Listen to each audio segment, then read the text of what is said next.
जो पानी है ना बर्फ़ के नीचे से ऐसे बह रहा है। छोटे छोटे पत्थर गिरे जा रहे हैं। ये देखिए इतना बड़ा पत्थर ऊपर से आया। उम्र कितनी है आपकी? 70 साल। मतलब ऐसे आसानी से तो आई नहीं होगी गंगा नदी धरती पे।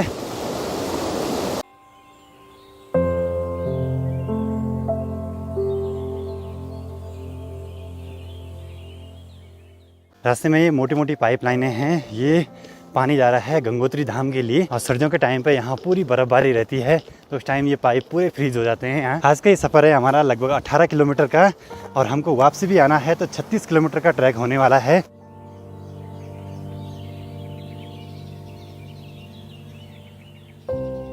अब पतझड़ का मौसम स्टार्ट होने वाला है तो जो पेड़ की पत्तियां हैं वो पीले रंग में कन्वर्ट होती जा रही हैं और हमें ठीक सामने जाना है जहां वो बर्फ़ से ढके हुए पहाड़ हैं। अभी सामने की चोटियों पे थोड़ी थोड़ी धूप आने लगी है। थोड़ी देर में नज़ारे तो कुछ अलग ही होने वाले हैं।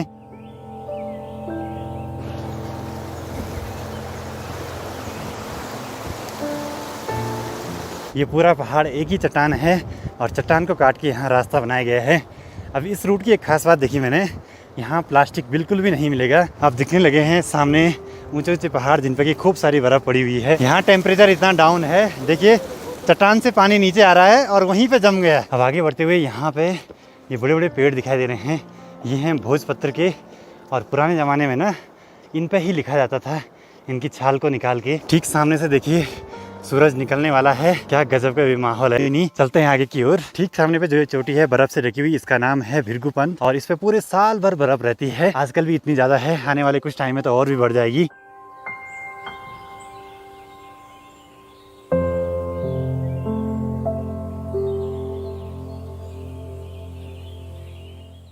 अब ये वाले जो पहाड़ हैं ये सिर्फ मिट्टी के हैं और बारिश लगते ही इनसे मिट्टी अलग हो जाती है और फिर लैंडस्लाइड का यहाँ बहुत ज़्यादा डर रहता है। अब लैंडस्लाइड की वजह से मेन रास्ते टूटे हुए हैं तो यहाँ से कुछ जुगाड़ वाले रास्ते बने हुए हैं। यहाँ बरसात में बहुत ज़्यादा पानी आता है जिस वजह से यहाँ देखिए पूरी चट्टानें चट्टानें इधर उधर आई हुई हैं।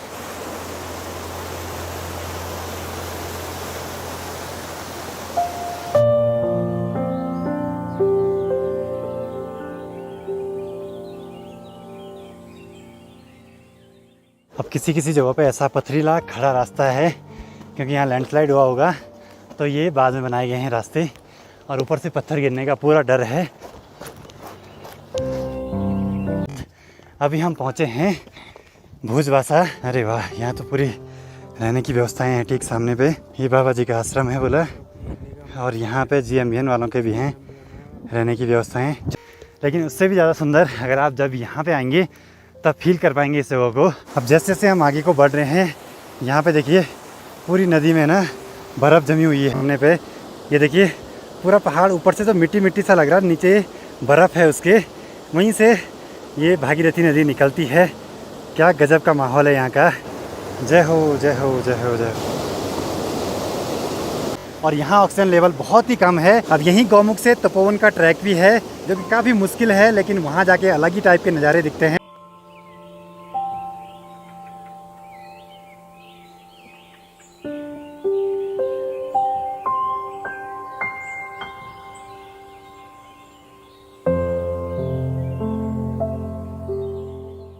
अब ये कुछ कुछ जगह ऐसी हैं कि यहाँ पत्थर गिरने का बहुत ज़्यादा डर है। यहाँ पे बोर्ड पे लिखा भी है। अब यहाँ ऊपर जंगली जानवर हैं, उनके पैरों से ये पत्थर नीचे को गिर। आप मेरे पीछे जो आप ये ग्लेशियर देख रहे हैं ये गंगोत्री गोमुख ग्लेशियर है और यहाँ से ही गंगा सबसे पहले धरती का स्पर्श लेती है, धरती माँ का स्पर्श लेती है। तो गोमुख का जो एलिवेशन है वो लगभग 3900 मीटर समुद्र तल से। आपको बता दूं कि ये जो गोमुख ग्लेशियर है ये लगभग पहले 28 किलोमीटर लंबा होता था लेकिन पिछले कुछ सालों में, पिछले कुछ दशकों में जो ग्लोबल वार्मिंग है उसकी वजह से इसका जो लेंथ है वो 2 किलोमीटर कम हो चुका है। ये 2 किलोमीटर अभी तक मेल्ट हो चुका है, गल चुका है। तो अब इसका जो लेंथ है वो लगभग 26 किलोमीटर है। तो यहाँ से लेके और पीछे एक हिमालय पर्वत है जिसका नाम है चौखंबा। चौखंबा से लेके यहाँ तक अभी इसका जो लेंथ है लगभग 26 किलोमीटर है। तो जो गोमुख ग्लेशियर बनता है वो चौखंबा से बनता है। आपको बता दूं कि इस गोमुख ग्लेशियर में 4 या 5 प्रकार के और ग्लेशियर भी मिलते हैं। उनके नाम कुछ इस प्रकार से बता दूं। इस साइड से एक ग्लेशियर आता है, उसका नाम है रक्तवन ग्लेशियर आप सामने की तरफ देखेंगे तो उस तरफ दिखाएंगे तो ये शिवलिंग पीक आपको दिखाई दे रही है, और शिवलिंग के बगल में ही एक पर्वत है जिसको हम मेरू पर्वत कहते हैं। मेरू पर्वत और शिवलिंग के ठीक इस साइड में केदारनाथ मेन है, केदारनाथ डोम है, खरचुकुंड है, और सामने भगीरथी 1, 2, 3 की पीक है। तो आपको बता दूं, इस तरफ से एक और ग्लेशियर इसमें मिलता है जिसका नाम है कीर्ति ग्लेशियर। और ये जो गोमुख ग्लेशियर है, इससे थोड़ा 5-6 किलोमीटर ऊपर चलेंगे तो वहाँ से राइट हैंड साइड से एक ग्लेशियर आता है जिसका नाम है चतुरंगिनी ग्लेशियर। और चतुरंगिनी ग्लेशियर के साथ में ही एक और ग्लेशियर इसमें मिलता है जिसका नाम है भगीरथी ग्लेशियर, जो कि पूरा भगीरथी का पहाड़ है 1, 2, 3, उससे शुरू होके चतुरंगिनी ग्लेशियर में मिलता है, और चतुरंगिनी ग्लेशियर फिर इसमें यहाँ पे गोमुख ग्लेशियर में मिलता है। तो आपको बता दूं कि ये गंगा नदी का उद्गम स्थल है, इसको गोमुख कहते हैं। हालांकि अभी आप देख रहे होंगे कि गाय के मुख जैसे यहाँ पे कोई भी आकृति नहीं है, लेकिन एक टाइम होता था जब ये ग्लेशियर यहाँ से नीचे लगभग थोड़ा 2 किलोमीटर आगे तक होता था, भोजबासा तक, तो वहाँ पे शुरू में गाय के मुख जैसे कोई आकृति होती थी और वहाँ से गंगा की धारा नीचे गिरती थी। लेकिन अभी ऐसा कुछ है नहीं, और धीरे धीरे ये ग्लेशियर भी मेल्ट होता जा रहा है। अभी आप थोड़ी देर में देखेंगे तो ऊपर से ये जो ग्लेशियर है इसके टुकड़े नीचे गिरते रहेंगे। तो आपको थोड़ा जो स्नाउट है, जो सोर्स है, वहाँ पर लेके चलता हूँ, और बाकी बातें मैं वहाँ पर करता हूँ। पॉज कर दे वीडियो। तो अभी आपको थोड़ा स्नाउट के पास लेके चलता हूँ, और जो मेरे कैमरामैन है मेरे साथ में चंद्र भाई, यहीं उत्तरकाशी से ही है। तो आपको बता दूं कि जो मैंने बताया, जो केदारनाथ मेन और शिवलिंग है उसके बीच में से एक कीर्ति ग्लेशियर आता है।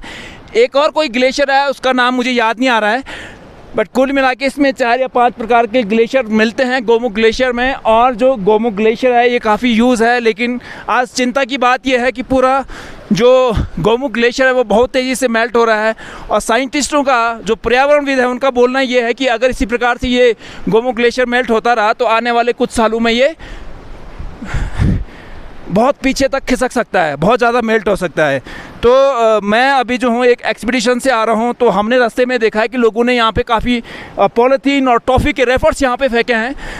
तो हम लोगों ने जितना हो सका उसको कलेक्ट किया है, लेकिन उससे होता क्या है कि पोल्यूशन होता है, पॉल्यूट होती है। और ग्लेशियर जल्दी से मेल्ट होने का एक बहुत बड़ा रीज़न ये भी है कि हमारी जो ओजोन परत है वायुमंडल में, उसमें जो उसका जो छेद है वो हमेशा बड़ा होता जा रहा है, और वहाँ से जो सन की रेज़ है वो बहुत तेज़ी से ग्लेशियर पे पड़ती है और ग्लेशियर मेल्ट होने शुरू हो जाते हैं। तो थोड़ा और अंदर लेके चलते हैं।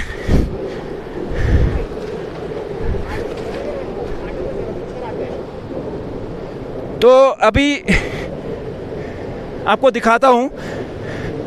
अभी हम जो है यहाँ से बहुत आगे नहीं जा सकते हैं, क्योंकि आपको थोड़ा ऊपर दिखाता हूँ। ऊपर आप देख रहे होंगे एक ग्लेशियर के ऊपर बहुत बड़े बड़े पत्थर हैं, और जैसे ग्लेशियर मेल्ट होता है तो वो पत्थर सीधे नीचे गिरते हैं, तो वो आपके ऊपर गिर सकते हैं, आपके सर में गिर सकते हैं, आपको चोट लग सकती है। तो ये अभी आप पीछे देख रहे होंगे, ये है मेन जो स्नाउट है जहाँ से गंगा प्रकट होती है। शिव की जटाओं के बाद गंगा अगर धरती पर कहीं प्रकट होती है तो यही वो गोमुख है, वो गंगोत्री ग्लेशियर है, जहाँ पे गंगा सबसे पहले अपने भक्तों को दर्शन देती है। और यहाँ से लेके देवप्रयाग तक इसको भगीरथी नाम से जाना जाता है, क्योंकि भगीरथ जी ने ही बहुत कठिन तपस्या की थी और उसके बाद जो है गंगा मैया धरती पर उतरी थी। और देवप्रयाग से लेके जो Paschim Bengal, the bay of Bengal है, वहाँ तक जो गंगा जी का सफ़र है वो लगभग 2500 किलोमीटर का सफ़र है।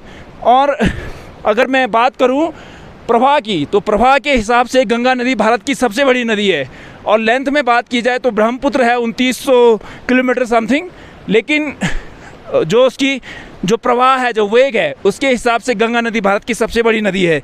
तो बहुत बहुत धन्यवाद।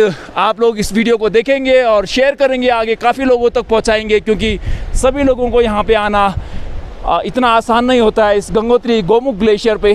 तो जितने भी लोग आप देखें वीडियो को, प्लीज़ आगे लोग शेयर करते रहिए, ताकि आपके सभी लोग इसको देखते रहिए। Thank you for watching the Shailendra Hillman. Thank you for watching the Hillman Show.